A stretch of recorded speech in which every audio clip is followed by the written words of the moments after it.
చెబుతున్న ఒక్క రూపాయి అప్పు కూడా నీకు తెలిసి ఎవరి దగ్గర తీసుకుంటే నువ్వు ఎట్టి పరిస్థితుల్లో దాన్ని తీర్చేయాల్సిందే. నువ్వు చచ్చిపోయే లోపల అంటే ఇంకా చాలా టైం ఉంది కదా అనుకో, మామూలు చెప్తున్నాను నేను. నీ మీద రుణం ఉండడానికి వీళ్ళే. నీకు తెలిసి ఎవరి దగ్గర డబ్బులు తీసుకున్నావా, ఇచ్చేసాయి. కొన్ని సందర్భాల్లో ఉన్న డబ్బులు తీసుకున్న తర్వాత వాళ్ళు మర్చిపోయి ఉండొచ్చా, అమ్మయ్య అడగట్లేదు కదా, మర్చిపోయారు, అల్జైమర్స్ ఏమైనా వచ్చేసిందే వాళ్ళకి, థ్యాంక్ గాడ్ అనకో.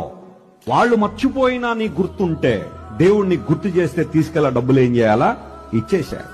ఒకవేళ నువ్వు తల్లిదండ్రుల డబ్బులు తీసుకున్నావు, వాళ్ళు ఏదో కారణాన్ని బట్టి చనిపోయారు, ఆ పిల్లలకి ఆ డబ్బులు ఎగ్గొట్టయిద్దో, ఆ తల్లిదండ్రుల దగ్గర తీసుకున్న డబ్బులు ఆ పిల్లలకు బట్టుకెళ్ళి ఇచ్చేయ. బాబో మీ నాన్నగారు నేను డబ్బులు అప్పున్నాను, ఆయన ఎలాగూ లేదు తీసుకోవడానికి, మీరు తీసుకోండి అని ఇచ్చేసే గాని ఆయన చచ్చిపోయాడు కదా ఇంకేముందలే తారుమారు అయిపోయింది కదా ఇంకెవరు అడిగేవాళ్ళు లేడు కదా అనద్దు. దేవుడు ఏదో ఒక రూపంలో నీ దగ్గర ఎప్పుడొకప్పుడు వసూలు చేస్తాడు దాన్ని.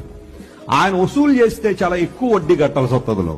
అందును బట్టి ఆ డబ్బులు ఏవైతే నువ్వు ఎవరికి ఇవ్వాలి అని నువ్వు అనుకున్నావో లేదా తెలిసిందో ఏదో సందర్భంలో జ్ఞాపకం వచ్చిందో పట్టుకెళ్ళి ఇచ్చేసాయి. అది క్రైస్తవ ధర్మం లేదా క్రైస్తవ విశ్వాసంలో చాలా ప్రాముఖ్యమైన అంశం. అది దేవుని ఆశీర్వాదాలు నీకు వస్తాయి. దేవుడు నిన్ను ఏదో ఒక విధానంలో ఆశీర్వదిస్తాడు ఆ కార్యం చేయడం ద్వారా. Download ShareChat.